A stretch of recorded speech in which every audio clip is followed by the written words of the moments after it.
সারা দেশ বিএনপির বিরুদ্ধে ফুঁসে উঠেছে এবং এইটা একটা অনিবার্য সংঘাতের দিকে অগ্রসর হইতেছে। আমি গত পরশু একটা ভিডিওতে দেখাইছিলাম যে টিনের সালে কাউয়া তারিক জিয়া বলে মিছিল, দেখেন আরেকবার।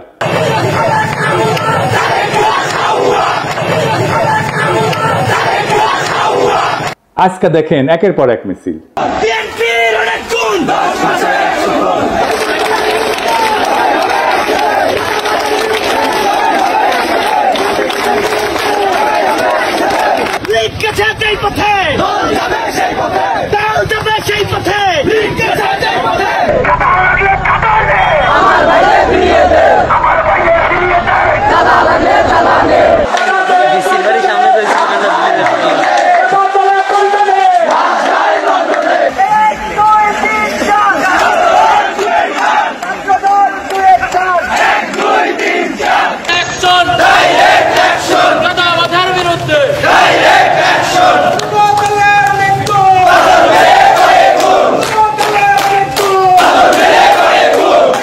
বিএনপির ব্যানার নামায় ফেলতেছে তরুণেরা, দেখেন।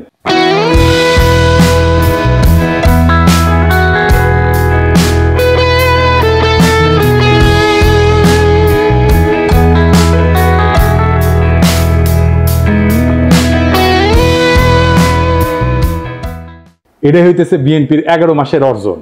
তারেক রহমান বলছেন অন্যায়কারী যেই হোক আমরা প্রশ্রয় দেব না। বরাবর আমরা বলেছি অন্যায়কারী আইনের দৃষ্টিতে তার বিচার হবে, দলের সাথে তার কি সম্পর্ক কিচ্ছু যায় আসে না, তাকে দল কোন রকম প্রশ্রয় দিবে না কেউ যদি কোনো অন্যায় করে থাকে। খুব ভালো কথা, কিন্তু গ্রেপ্তার করলে থানা ঘেরাও করে আসামি সিনাই নিয়ে যায় কেন বিএনপি? এটার উত্তর তো তারেক রহমানকে দিতে হবে। একটা দুইটা না, শয়ে শয়ে এডিটর সাহেব বিএনপি থানা ঘেরাও কিওয়ার্ড দিয়ে সার্চ দেন তো, দেখেন কত জায়গায় থানা ঘেরাও করে বিএনপি আসামি ছাড়াই নিয়ে যাইতেছে। শুধু কি তাই, বিএনপি নেতারা প্রকাশ্যে বলিছে কাউকে গ্রেপ্তার করতে আমাদের অনুমতি নিতে হবে, নইলে থানা ঘেরাও। আমাদের কাছে অনুমতি নিয়ে করতে হবে। এর বাইরে যদি একটা মানুষকে গ্রেফতার করা হয় আমরা থানা ঘেরাও করব সবাই মিলে। আপনারা মব মব কইরা ফেনা তুলতেছেন, কিন্তু আসল মব তো আপনার দলের লোকেরা তৈরি করতেছে। শোনেন কি অবস্থা। প্রতিদিন আমাদের 30,000 টাকার মতো সে নিতেছে। আমি জেনেছি যেটা যে মালিক সমিতির কাছে তারা 5 কোটি টাকা চাঁদা চেয়েছে। এক যুবদল নেতা যাত্রাবাড়ির নাম ফাহিম, আতর্কিতভাবে কয়েকজন লোক আসলো, আয়সা গাড়ি আতর দিয়া দামদম পিড়াইয়া চলে গেল। বাইরে থেকে একটা ইটা মারে, গ্লাস ভাঙে আমাদের শরীরে, বাল বাচ্চাদের শরীরে পড়লে অনেক উইন্ডো জায়গা, এই জন্য আমরা আতঙ্কে যাইতেছি।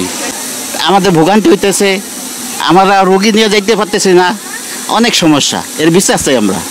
একটা মানুষ ফ্যামিলি দোলাইবার নেমে যেতে ওখান থেকে আবার যাত্রাবাড়ি করতে হইব, তাদের ভোগান্তি না। এই পরিস্থিতি আমাকে জানে কোনো নিরাপত্তা নাই, সেজন্য আমাকে ঢুকতে না। আবার গাড়ি লিয়ে আসলে 5,000 টাকা জরিমানা দিয়ে এবার গাড়ি নিবি, এই ডরে আমরা গাড়ি যাত্রাবাড়ি যাই না, আমরা দোলাইবাতে ঘুরে আসবি। দুই রকম কথা বললে তো হবে না। আপনারা তো আইন শৃঙ্খলা পরিস্থিতির অবনতি ঘটাইতেছেন, আপনার দলের লোকজনই ঘটাইতেছে। আপনারাই বলেন মব, আর এটা কি থানা ঘেরাও? এটা মব না। আপনার দলের নিজেদের ভিতরে মারামারিতে গত 6 মাসে 43 জন মারা গেছে। নিজের দলের ভেতরে মারামারি থামাইতে পারেন না, প্রফেসর ইউনূসকে দোষ দেন। আবার দেখেন বিএনপি অফিসে কে বা কারা ককটেল মারছে, এটা অতি জঘন্য কাজ হয়েছে, কিন্তু এর রিয়াকশন দেখেন। কিছুক্ষণ আগে বিএনপির পার্টি অফিসে ককটেল মারছে ওই রাজাকারের বাচ্চারা। এই সরকারকে সাবধান করে দিতেছি, কয়ে দিলাম অতিরিক্ত বাড়াবাড়ি করলে সরকার আমরা বয়সি, সরকার নামাইতে 10 মিনিট সময় লাগবো না। এই কুত্তা মার্কা সরকার নামাইতে আমাদের 10 মিনিট সময় লাগবো না, সাবধান করে দিতেছি। কিন্তু আপনার কর্মীদের মনে আত্মবিশ্বাসকে জাগাইছে যে 10 মিনিটে সরকার ফেলাই দিতে পারবে। হ্যাঁ, এতই হেডম। তা হাসিনার চোদনে বাংলাদেশের মানুষ 16 বছর ছিল কেন? এই সরকারকে বিএনপি বসাইছে। তো আপনারাই যদি বসাইছেন তাহলে আপনারা এই সরকারের ব্যর্থতার দায় নেন। বিএনপির কিছু কর্মীদের কথা আর কি বলবো, এরা মনে করে কাউরে গালাগালি করে আসলে তার রাজনৈতিক কর্তব্য পালন করা হয়। রাজনীতি শিখাইতে পারেন নাই নিজের কর্মীদেরকে, কোনটা রাজনীতি কোনটা রাজনীতি না, রাজনীতি কেমনে করতে হয় সেটাও শিখাইতে পারেন নাই। আমি মাঝে মাঝে কমেন্টগুলো দেখি, আপনাদের দেখাই। এই ভিডিওটা আপনারা দেখেছেন না? তারেক রহমানের বিরুদ্ধে যত রকম অপপ্রচার আছে সেগুলো ডিবাঙ্ক করা হয়েছে, মানে সেগুলোর বিরুদ্ধে বলা হয়েছে এবং সেগুলো দেখানো হয়েছে যে এগুলো অপপ্রচার আমি করেছি। আমি সেখানে এসে বিএনপি কর্মী গালাইতেছে, সে ভিডিওটা দেখেই নাই, থাম্বনেল দেখেছে। ওরে কেউ বলছে বা নিজেই বুঝিছে পিনাকির ভিডিও যা যা বিএনপির বিরুদ্ধে আছে তার নিচে গালাগালি করে আসবে। খবরদার ভিডিও কলে দেখবে না, ভিডিও দেখলে পিনাকি ডলার পাবে। তোমরা ভিডিও দেখলে ওই এত বড় লোক হবি যে হাইগার ডলারে পাশা মুসবি ওই আইসা থাম্বনেল দেখিছে আর কপি পেস্ট মারিছে। এইগুলো হইতেছে বিএনপির সমস্যা। এইগুলো চলে হুজুগে, ওই যে হুইনা মুসলমান আছে না, এগুলো হুইনা বিএনপি। আর এদেরকেই বিএনপি কন্ট্রোল করতে পারতেছে না। দেখেন কি বলে বিএনপির নেতা, রাজনৈতিক সংগঠন জামাত শিবিরকে উৎখাত করেই ছাড়বে। সে তার নেতার পক্ষ থেকে ব্যর্থহীনভাবে বলতেছে এই শাহজাদপুর, এই সিরাজগঞ্জের মাটিতে জামাত এবং এনসিপি নেতাদের কবর রচনা করা হবে। শুনেন,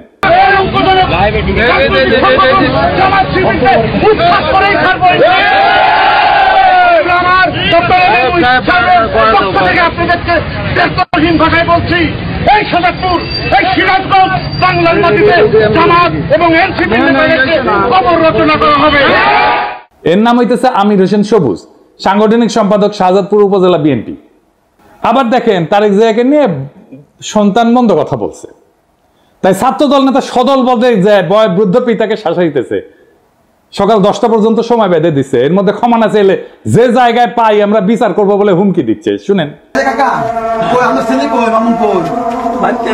বাড়িতে থাকে না, আপনার মাস্টার মানুষ, আপনারা সম্পূর্ণ শ্রদ্ধা দিয়ে কইতেছি। হ্যাঁ, এই যে আপনার মাস্টার, আপনি মাস্টার, আপনার ছেলে তারেক রহমানের গালিগালাজ করে, তারেক রহমানের এই ছেলে, এটা কাকা আমি আপনাদের বলবো।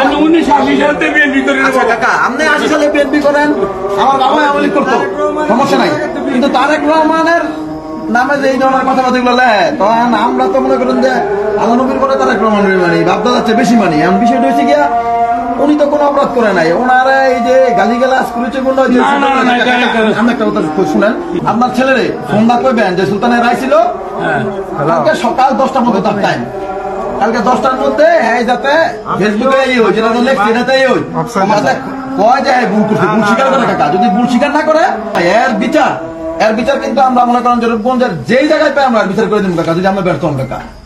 আর বৃদ্ধ পিতা হাত জোর করে ভয় কাটতে শুরু করছে, বারবার বলতেছে সন্তান ক্ষমা চাইবে। যে নেতায় কাণ্ড ঘটেছে সে বারবার বলছে যে সে এর কারণে সে বহিষ্কার হইতে পারে, কিন্তু এতে তার কিছু যায় আসে না, কারণ জানে বহিষ্কার হইলে তার দল বহিষ্কার প্রত্যাহার করবে আমাদের অগোচরে। এটা সময়ের ব্যাপার, বহিষ্কার কাগজের ব্যাপার।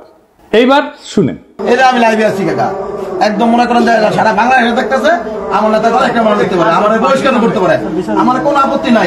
যাই হোক, বিএনপি মানে শুধু এরা না, এর বাইরেও বিএনপি আছে, আর তারাই মেজরিটি, যারা সত্যিকার অর্থে শহীদ জিয়ার আদর্শ আর খালেদা জিয়ার উত্তরাধিকার বহন করতে চায়। তাদের অনেকেই আমাকে গত ভিডিওর পরে ফোন দিছে, বিএনপির নানা পর্যায়ের নেতা কর্মীরা। অনেকে বলছে যে ভাই দিন শেষে আপনি ইলিয়াস আর কনক মিলা বিএনপির ড্যামেজ কন্ট্রোল করলেন, এখন অনেক পোস্টে হোস্টাইল রিয়াকশন কমেন্ট অনেক কমছে। অনেকে বলছে যে কাজটা ভালো করেন নাই বিএনপিকে রক্ষা করতে যাইয়া। আমি আসলে বিএনপিকে রক্ষা করতে যাই নাই, দেশের স্বাধীনতা সার্বভৌমত্ব রক্ষা করতে গেছি। আর বিএনপির ভুলগুলো ধরায় দেওয়া থেকে আমি সরে আসি নাই।